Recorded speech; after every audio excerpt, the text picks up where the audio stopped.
Hello friends, வணக்கம்.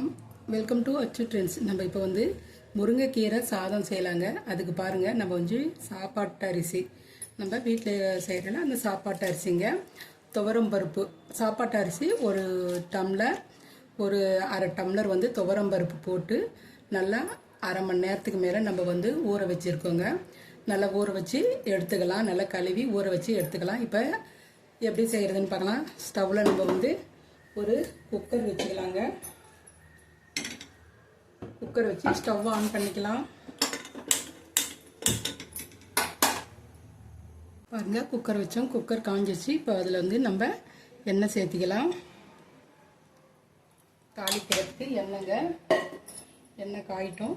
எண்ணெய் காஞ்சதுமே நம்ம அதில் கடுகு, உளுத்தம்பருப்பு, கடலைப்பருப்பு,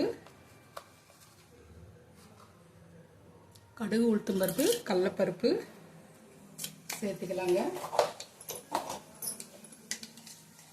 அதில் கொஞ்சம் சீரகம் சேர்த்துக்கலாம்.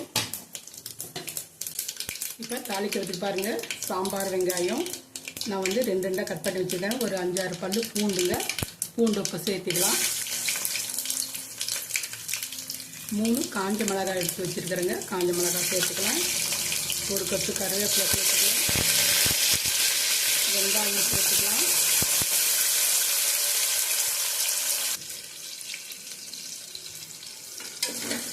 பாருங்கள், வெங்காயம் வதக்கி விட்டுட்டோம்.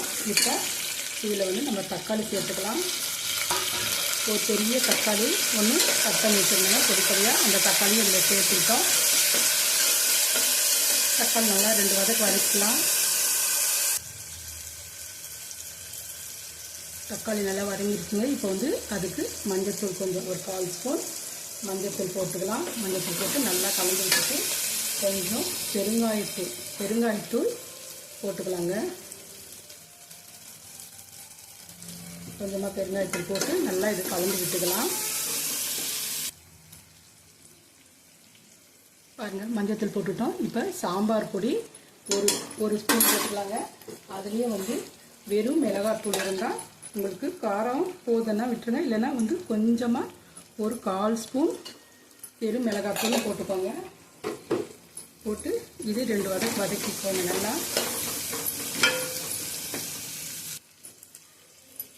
இப்போ இதுக்கு தேவையான அளவு நம்ம தண்ணி சேர்த்துக்கலாங்க. 1 டம்ளர் அரிசிக்கு 3 டம்ளர் தண்ணிங்க. 3 டம்ளர் தண்ணி சேர்த்துக்கலாம்.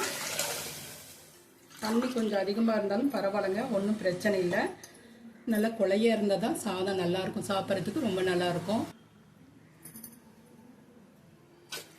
3 டம்ளர் சேர்த்துக்கிட்டோம். ஒரு சின்ன சைஸ் புளிங்க கரைச்சி வச்சுருக்கேன், அது கொஞ்சம் சேர்த்துக்கலாம். சும்மா கொஞ்சம் தாங்க, சின்ன சைஸ் புளி தான், ரொம்ப அதிகமாக இல்லை. சும்மா கொஞ்சமாக புளி சேர்த்துருக்கேன், அவ்வளோதான். சின்ன கரண்டி நம்ம குழம்பு கரண்டி அளவு இருந்தால் போதுங்க. அந்த அளவு தண்ணி, புளி தண்ணி இருந்தால் போதும். இப்போ வந்து இதுக்கு தேவையான அளவு கல்லுப்பு போட்டுக்கலாம். இதுலேயே கொஞ்சம் விளக்கெண்ணெய் சேர்த்திக்கலாங்க. நல்லாயிருக்கும். பருப்பு சீக்கிரமாக வெந்துடும், நல்லா குழையாக இருக்கும். சும்மா ஒரு 1/2 ஸ்பூன் விளக்கெண்ணெய் சேர்த்துக்கிட்டேன். இப்போ இந்த தண்ணி கொதிக்கிட்டுங்க. கொதிச்ச வாட்டி நம்ம வந்து அரிசி போடணும். பாருங்க, தண்ணி நல்லா வந்து கொதிச்சிருச்சு. இப்போ வந்து நம்ம வந்து அரிசி நம்ம போட்டுக்கலாம். இதில் தண்ணி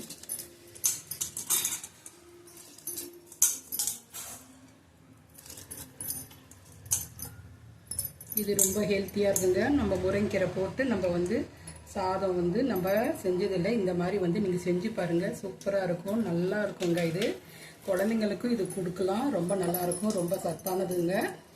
இப்போ வந்து உப்பு காரம் கூட நீங்கள் செக் பண்ணிக்கோங்க. இந்த டைமில் வந்து உப்பு காரம் பார்த்துக்கோங்க. உப்பு இல்லைன்னா உப்பு போட்டுக்கோங்க, இல்லைன்னா சாம்பார் பொடி இதில் கொஞ்சம் சேர்த்துக்கோங்க. காரத்துக்கு சாம்பார் பொடி சேர்த்துக்கோங்க. இதை வந்து நம்ம வந்து ஒரு 3 விசில் நல்லா குழைய வேகட்டும். 3 விசில் விட்டு நம்ம வந்து ஆஃப் பண்ணலாம். நான் உப்பு காரம் பார்த்தேங்க, ரொம்ப கரெக்டாக இருந்தது. நீங்கள் வேணும்னா பார்த்துட்டு நீங்கள் செக் பண்ணிவிட்டு நீங்கள் உப்பு போட்டுக்கோங்க. பாருங்கள், 3 விசில் நம்ம விட்டு நம்ம ஆஃப் பண்ணலாம். 3 விசில் வந்து நம்ம ஆஃப் பண்ணிட்டோங்க. ஒரு 10 நிமிஷம் போகட்டும், நம்ம அப்போ திறந்து பார்க்கலாம். அதுக்கப்புறம் தாங்க நம்ம கீரை சேர்க்கணும்.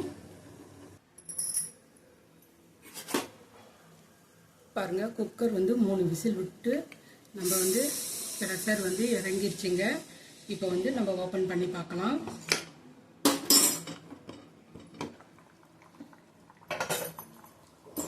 பாருங்கள், தண்ணி இவ்வளோ தண்ணி இருக்குது, இவ்வளோ தண்ணி இருக்கணும்.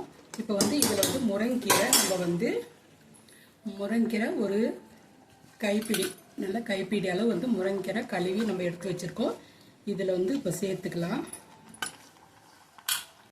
இப்போ வந்து நம்ம ஸ்டவ் ஆன் பண்ணிவிட்டு நம்ம வந்து இது நல்லா கலந்து விட்டுக்கலாங்க. கீரையை வந்து நல்லா கலந்து விட்டுக்கலாம்.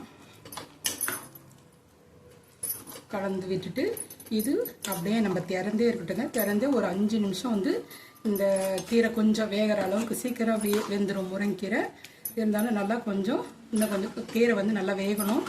நம்ம வந்து இப்படியே நம்ம வேக வைக்கலாம். குக்கர் விசில் போடாமல் சும்மாவே நம்ம வந்து இது வேக வைக்கலாங்க. வெறும் தட்டு மட்டும் போட்டு நம்ம மூடிக்கலாம். தட்டு மட்டும் போட்டு விசில் வராமல் சிம்மிலே வச்சு ஒரு 5 நிமிஷம் வெந்த வாட்டி நம்ம பார்க்கலாம். 5 நிமிஷம் கீரை போட்டு 5 நிமிஷம் வெந்துருச்சுங்க. பாருங்கள், சூப்பராக கீரையெல்லாம் நல்லா வெந்துருச்சுங்க. கீரை முருங்கீரை சீக்கிரமாக வெந்துடும். பாருங்கள், இந்த அளவுக்கு இருந்தால் போதும். இதில் வந்து நீங்கள் வந்து மேலே வந்து கொஞ்சம் நெய் கூட ஊற்றிக்கோங்க. நெய் இருந்தால் ஊற்றிக்கோங்க, இல்லைன்னா கடலெண்ணெய் இருந்தால் கடலெண்ணெயும் ஊற்றிக்கோங்க. இப்போ கொஞ்சம் அது மேலே நம்ம வந்து கடலெண்ணெய் தாங்க நான் ஊற்ற போகிறேன். 1 ஸ்பூன் கடலெண்ணெய் ஊற்றி நம்ம அப்படியே ஒரு 2 நிமிஷம் நம்ம மூடி வைக்கலாங்க. சூப்பரான முருங்கைக்கீரை சாதம் ரெடி ஆயிடுச்சு. ரொம்ப டேஸ்ட்டாக ரொம்ப நல்லாயிருக்கும். குழந்தைகள்லேருந்து எல்லாருமே சாப்பிடலாம். இந்த மாதிரி செஞ்சு நீங்கள் சாப்பிட்டு பாருங்கள், ரொம்ப நல்லாயிருக்கும்.